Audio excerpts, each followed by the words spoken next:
Well,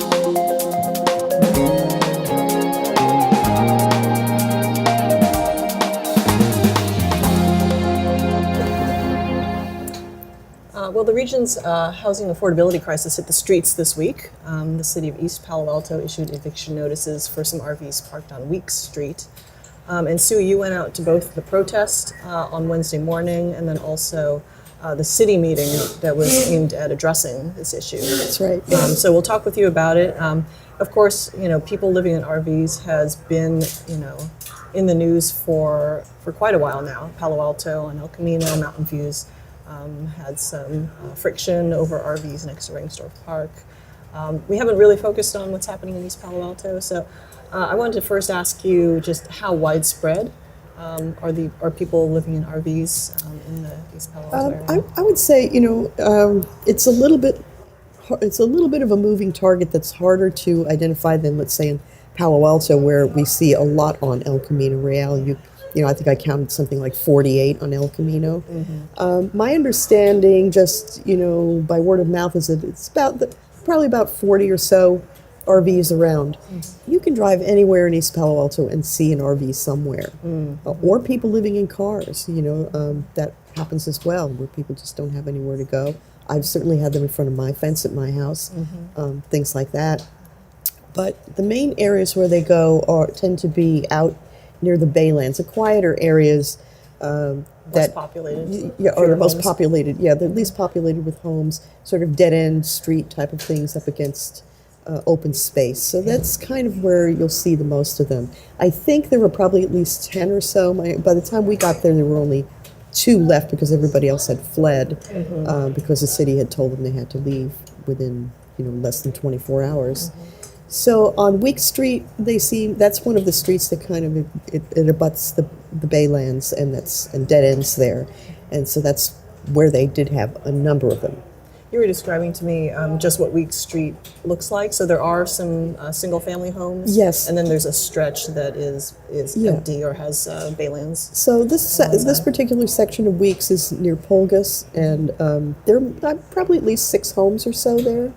Single-family homes, and then there is at the end of the road or near the end of the road, there's also the Ravenswood Ranch, which is a little horse ranch. That is pretty cool. People don't know that there's a ranch out there. Yeah, it's a pretty cool place. So there's some horses out there.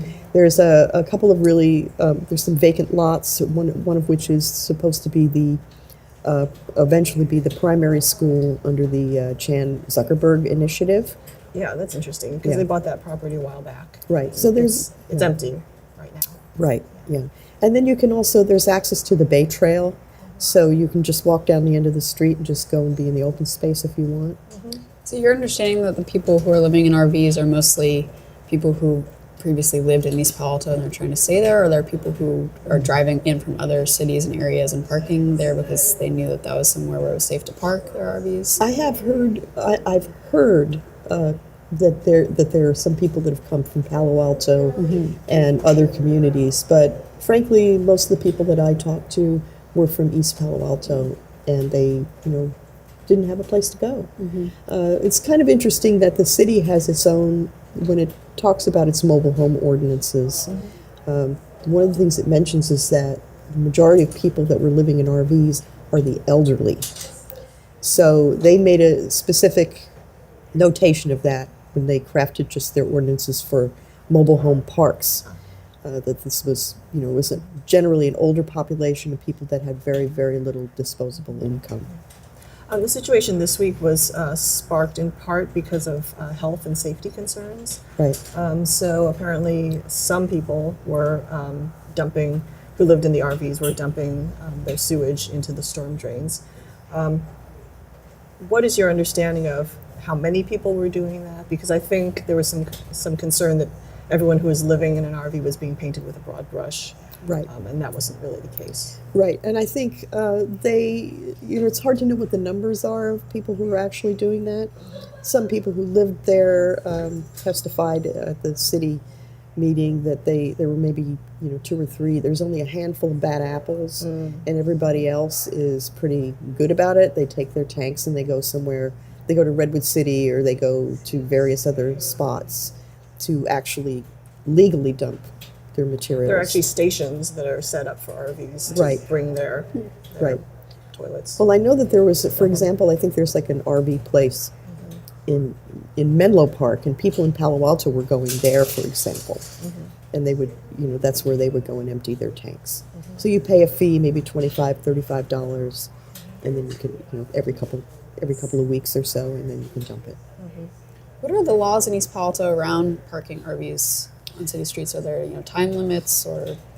For Anything? RVs themselves, nothing. There's really no specific laws. What you do have is, just like everywhere else, a 72-hour parking limitation, and you can move as long as you move your vehicle within about 1,000 feet, then you can repark it.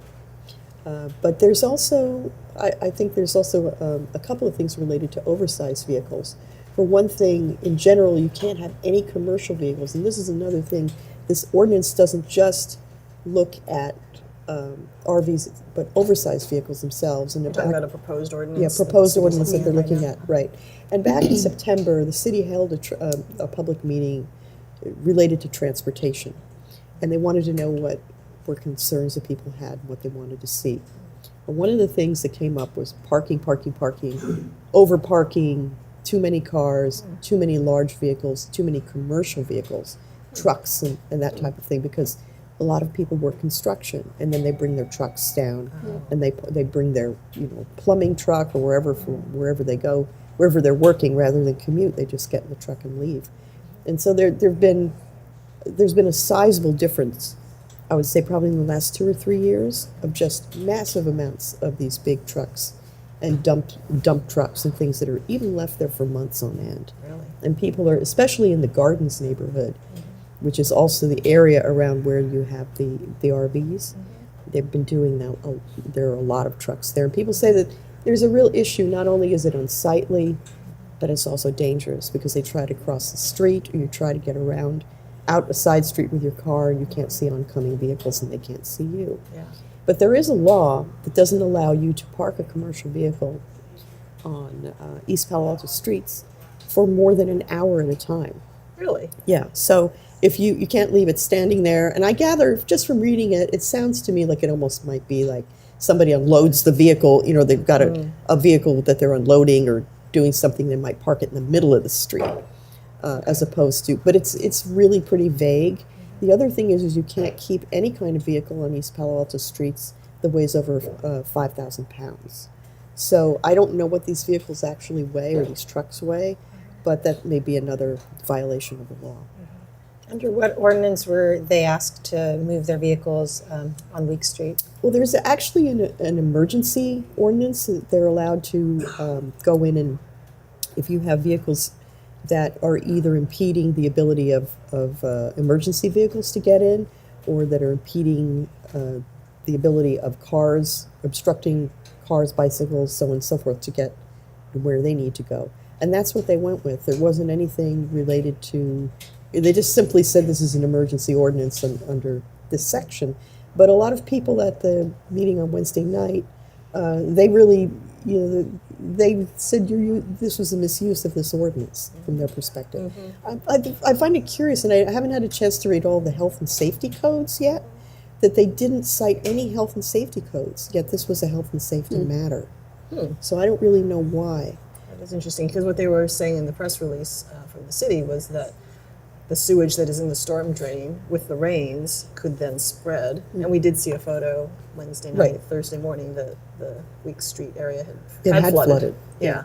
And therefore everything that was in the storm drain could have been floating. And the city really does have, they've got good reason to be concerned, not only just for general health and safety, but if you have, I think it's called Nonpoint source pollution, which basically means you have runoff, right? That can go in from it's not like somebody dumping something in a drain, but like a commercial property, like a chemical company or something like that. But that it can just migrate to the storm drains. And in that case, the city could be paying thousands and thousands of dollars in fines, because that's a violation of state law. Interesting. And you have the issue of it, this is right next to open space where you've got endangered species. So there's all kinds of issues, environmental issues that they have to consider as well. So some of the solutions that have been kind of bandied about, they haven't been moved on yet. But this Ravenswood City School District Superintendent, Gloria Hernandez-Goff, has talked for a while, and we ran a story about how many students are homeless in the district. I think now the percentage is like 58%. 58%, she said, as of, I think it was this week or last It week. used to be 40, I mean, the last Yeah. time we checked in. Right. So ideas like having parking lots that would be available for RVs that would, by necessity, have shower facilities or toilet facilities and security as well.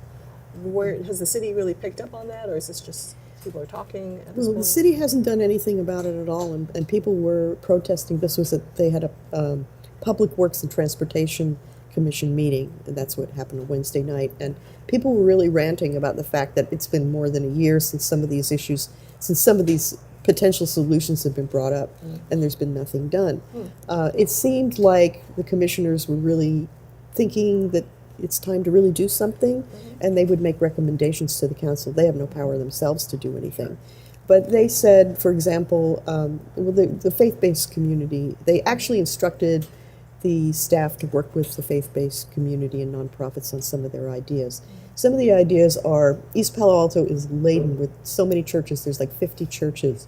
And a lot of them have small congregations and large parking lots. And so the potential there to be able to use some of these parking lots is very large, except for the fact that there's liability issues that nobody wants to give their properties up for that. Yeah.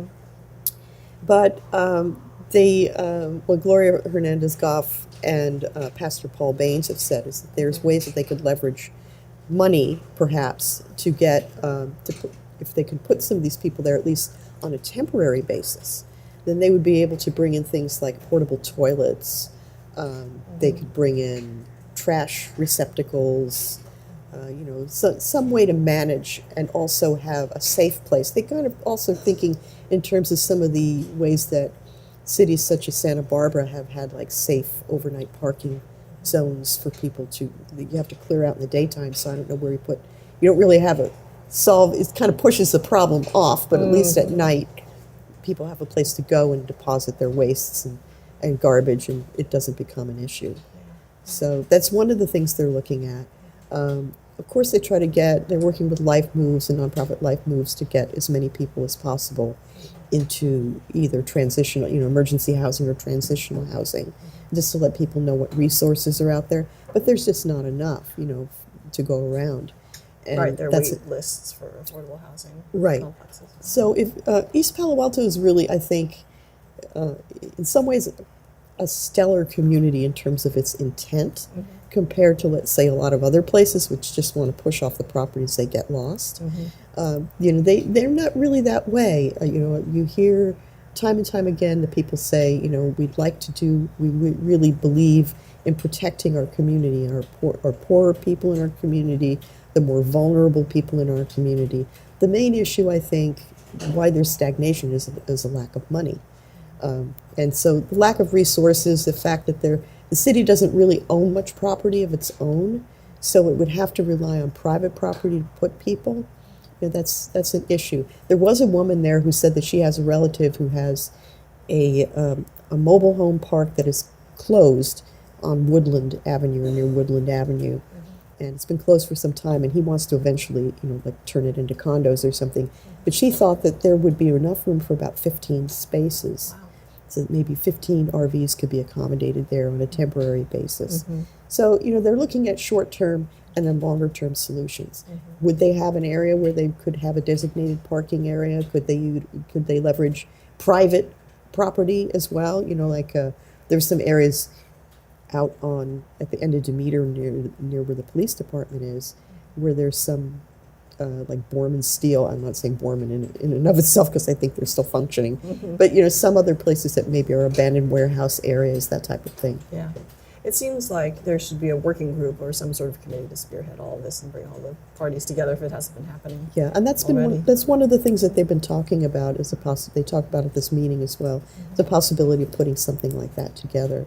So there are a number of people who are saying, I'll jump right in and help out. Let's just organize something. But it's actually, do they sit down and actually get to that point? Yeah, they need Is a the question. convener or and some sort of momentum. And I do think that Pastor Baines and the school district are also, they've really been proactive in trying to get something together. And Pastor Baines has the Dignity on Wheels, which goes and takes, it goes to different homeless encampments and allows people to take showers there and has laundry services and all kinds of things. So I think that they've really, just with little funding, they could do a lot.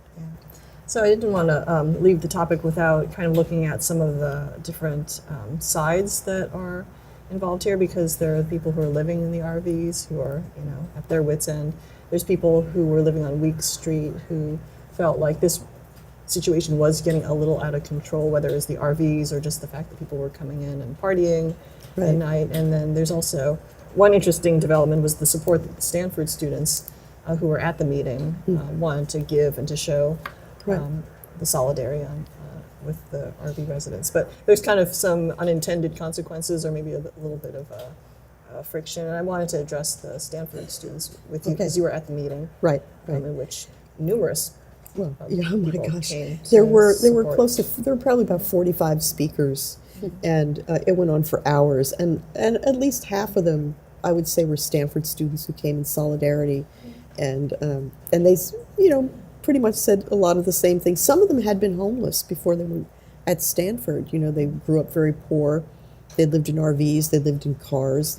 And they could talk, and maybe in different towns, not necessarily East Palo Alto, but they could speak eloquently about their own experience and what may or may not have been done in their own towns, where there was like a waste facility set up where people, where garbage was taken out by the city. There was funding for that, just like you have a regular garbage service. They service these areas. So I think the Stanford students, at some point people were saying, okay, when are we going to just have enough, hogging the space, hogging the time. Public comment time. Yeah, and we basically wish that we could have more people from the community speak. There were a number of people who spoke from the community. Not everybody wants the RVs there. They were also saying this is a burden on us, and we have to have ordinances, and the ordinances have to be respected. Otherwise, you just have chaos in this city. And they said they're really tired of seeing people being dumped on. As for the Stanford students, they felt that they have a really important role to play as advocates and rolling up their sleeves and doing something. They've got a lot of energy. Yeah. And so one of the things they were talking about was going to the administration of Stanford University and actually saying, and putting pressure on the administrators to have designated places for RVs just for their own staff. And because some of those people invariably, or workers invariably, end up, poor workers that are service workers who have traditionally lived in East Palo Alto are now priced out because they can no longer afford the rents. So they're living on East Palo Alto streets, but they're saying, okay, these people are the ones who clean your toilets. These people are the ones that are the orderlies in your hospital. Why don't you find a place for them? They want basically for the university to step up to the plate. And they say that the university has not been cooperative in any way up to this point. So that's why the students feel they might try to push the issue. Yeah. So the commission decided not to recommend the ordinance as it stood. Yeah. And it wanted to separate the RV issue from the oversized vehicle issue. Right. Yeah. And also directed staff or Right. recommended that staff work with the faith-based groups. Well, yeah, almost from the beginning, there was this discussion, while most of the emphasis is on the RVs because that's really the human side that you see, and that was where most of the people were talking about. But the oversized vehicles in general that have just been flooding the streets and flooding properties are oftentimes, what the argument there was, if you limit those, you're taking away our livelihood. And some people do own their own businesses, and so they need a dump truck or they need something for hauling scrap metal. But there are a lot of other things that are being brought in from the outside, and people are saying we're sick and tired of our neighborhood being dumped on. So one of the arguments that people said was we really want these issues separated, because the proposed ordinance as it stands would basically would prohibit anything in the city to be on the streets that's more than 7 feet tall, 7 feet wide, and 20 feet long. Yeah, so it's kind of broad ordinance as it stands. Yeah, so basically, the commissioners said, let's uncouple these two things. We really want to, the more immediate thing that needs to be dealt with, obviously, is the RVs.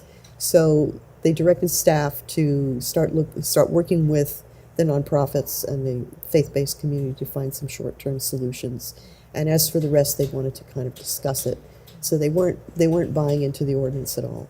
However, they don't really have any power. So in a certain sense, they can talk all they want amongst themselves. But the bottom line is that this is the assistant city manager said this is going to go before the city council on December 19th. So it'll be interesting to see what happens, because now they seem to be on two different tracks. One, the commission recommending some immediate work and some splitting of the ordinance, and then the city council is going to consider the ordinance as is. And that's kind of unusual. I think, when I cover different meetings in Palo Alto, I think, I can't be sure about this exactly, but oftentimes the commissions will get a direction from council to look at something, and then they'll spend their time doing that, and then it goes back to council.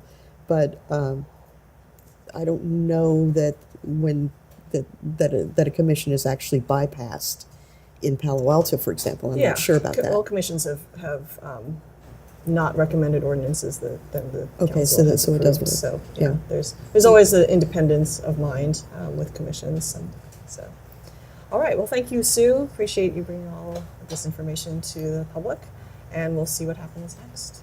That wraps up our 125th episode of Behind the Headlines. If you like what you hear, you can subscribe below or hit like. We're on social media, Facebook, Instagram, and Twitter, and you can always find us on paloaltoonline.com. We won't be here next week because of the Thanksgiving holiday, so happy Thanksgiving, and we'll see you in December.